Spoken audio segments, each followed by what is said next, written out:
Бірге мен Нұрберген. Бүгін біз жаңа рубрика бастайтын боламыз. Ол рубриканың аты адамдардың түрлері деп аталады. Видео ұнауды аттарыңызды дәл қазір басыңыздар, және осы видеоның астында подписаться деген қызыл кнопка бар. Соны басып каналға тіркеліңіздер. Ендеше давайте. Бірінші бізде ашқарақ. Бірінші мен пішіне жеймін. Екінші мен колбаса жеймін. Шоғыр ішеміз. Үйге не тапсырма бер? Ағдалардың көбеюі. Кім айтады оны? Апай.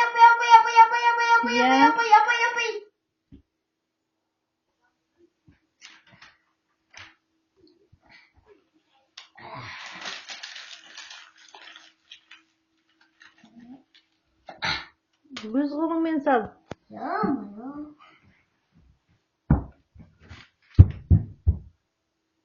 Мен жалғыз 10 теңге салайын дедім.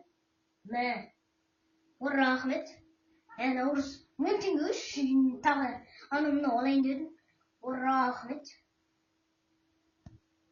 Ең соңғы бізде соғықтан ашқыш. Қыздар мені басым ауырды деп айта салыңдар. Наурыздың іші ауырды деп, жалғасы аяқ ауырды деп айта салыңдар ема. Негізі менің шынымен де аяғым басым ауырып тұр. Айта салыңдар ема. Хей достым, осы адамдардың, оқушылардың қайсысына жатасың, соны осы видеоның астына қалдырып кет, ол коммент деп аталады. Комментария қалдырып кет, ендеше лайк басып, комментария жазып, мені жақсы комментарияларыңызды қуантып қойыңыздар.